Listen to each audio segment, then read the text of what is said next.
Hello বন্ধুরা,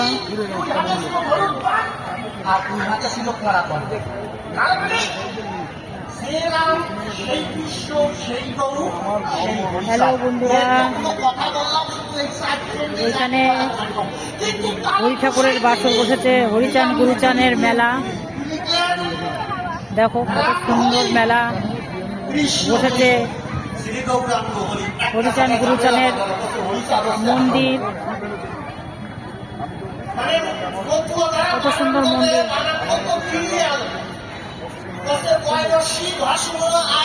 এখানে কত সুন্দর একটা বড় আয়োজন হচ্ছে দেখো বন্ধুরা, খুব সুন্দর ধর্ম আলোচনা।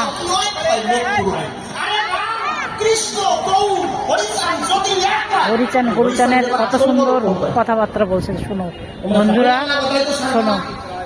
পরিষ্কার লিখেছে পুরাকে নবদ্বীপ যাব শূন্য নদিয়ায় কি বলবো বসে নদিয়ার সাথে ভরসা হেরে জীবন জুড়াবো। আর কুষার কাছে প্রথম প্রশ্ন, যদি রামকৃষ্ণ গৌর এক হয়, হরিচাঁদ ঠাকুরকে একালে আসল বলল কোন কথায়? এর একটা জবাব আমি তোমার কাছে। উনি আসলে হলো কোনটায়? যেমন গণপতি সরকারের বাড়ি হচ্ছে কোথায়? গণপতি সরকারের বাড়ি হচ্ছে বাগদা হেলেঞ্চার ভিতর সুয়াটিয়া গ্রামে। আচ্ছা, ওই জায়গায় যে গণপতি সরকার ওখান থেকে এখানে আসছে, মানে একই তো গণপতি সরকার, আলাদা কেন? ঠিক তেমন রাম ব্যক্তি যখন কৃষ্ণ হলো রূপের পরিবর্তন হয়ে গেল, গৌর যখন হলো রূপের পরিবর্তন হয়ে গেল, ওই গৌর যখন হরিচাঁদ হলো রূপের পরিবর্তন হলো, কিন্তু ব্যক্তির পরিবর্তন হলো না। কিন্তু তারক গোসাই তিনি কলম ধরে লিখলেন, তিনি হরিচাঁদ শুধু আসল আর যে কোটা সব। আমি তোমার কাছে জানতে চাই, এই তারক গোসাই তুমি এই জামেলা বাদানিয়া কথা নিলামৃতে লিখলে কেন? পরিষ্কার ভাবে জবাব দিবে যে হরিচাঁদ ঠাকুর কি করে জগৎ সংসারে আসল হয়, আর যে কয়জন সেই কয়জন নকল হবে, এইটা মানা কোন রকম আমার পক্ষে সম্ভব নয়। যদি শাস্ত্র যুক্তি থাকে জবাব দিও আসনের পরে। এই প্রথম প্রশ্ন দিলাম তোমাকে, তোমার কাছে সুন্দরভাবে জবাব চাই।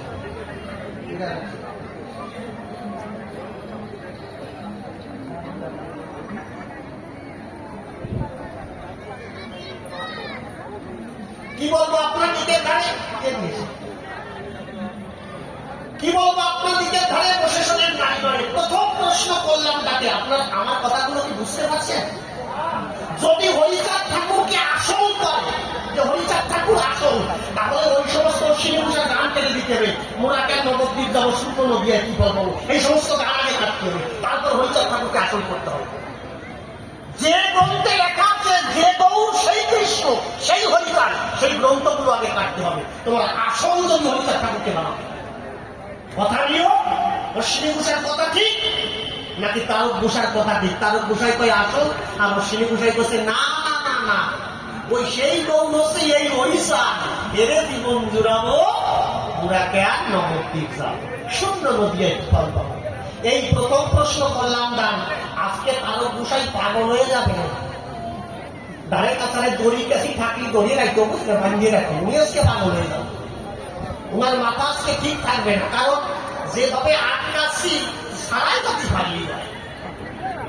গোসাই চরম বলে পরিমাণা সারাই তুমি যাবা কি যাবা না তা আমি জানি না, কিন্তু জবাব দিয়ে এই জায়গা থেকে তার ঘরে যাবা, আমি পিছনে থাকবানি। মানুষ পাগল হলে কি করে জানো? নতুন একটা বিয়ে করে বাড়ি আসছে, এখন বাড়ি আসার পরে ওই পুত্রবধূ সবাই সেবা দিচ্ছে, সবাই নতুন বউ বাড়ি এসে সেবা দেয় না? শ্বশুরটি শাশুড়ি, কাকা শ্বশুর কাকা শাশুড়ি যারা যারা থাকে তাকে সেবা দেয়। আর ওই বলদ বিয়ে করে আনিয়ে বারেন্দার খুঁটি করে দাঁড়ায় রয়েছে, এখন সবাইকে সেবা দিচ্ছে। ও বারেন্দার খুঁটি বানিয়ে দেখতেছে যে আমি বিয়ে করে আনলাম, আমার সেবা না দিয়ে ওকে দেয়। ওর কথা হচ্ছে তাই, বিয়ে করেছি আমি, সেবা দেবে আমার, ও আর খুশিতে বিয়ে বেড়াইতে। এখন শ্বশুরই সেবা দিয়েছে, এখন শ্বশুর করছে কি যে থাক মা থাক, সন্তান আদি নিয়ে সুখে থাকো। এখন শাশুড়ি দেখছে মা প্রণাম করি, এখন মা শাশুড়ি করছে থাক মা থাক, আর অনেক কষ্ট করে আইসো প্রণাম করতে হবে না, থাক মা ছেলে মেয়ে নিয়ে সুখে সংসার কর। আর ও ওই বারেন্দা খুবই ভেঙে ফেলেছে। সবাই প্রণাম করে, আমায় করে না। এখন ওই বাড়ির বোনটাকে যে দাদা খুঁটি বানিয়ে ফেলতেছে, এখন ওই বৌদিরিতে বসে, ও বৌদি তুমি পরে প্রণাম করে নে, আগে দাদার একটা প্রণাম কর, তাহলে খুঁটি মুটি বানিয়ে ফেলবে। কি করবে? ওই যাই ওই প্রণাম করছি। এখন প্রণাম করছে, ও দুই তিনজনকে দেখছে প্রণাম করছে, যেভাবে আশীর্বাদ করেছে, ওরে যেই প্রণাম করতে এসে ও কাছে থাক মা থাক, সলমাই এনে বলি বেটা।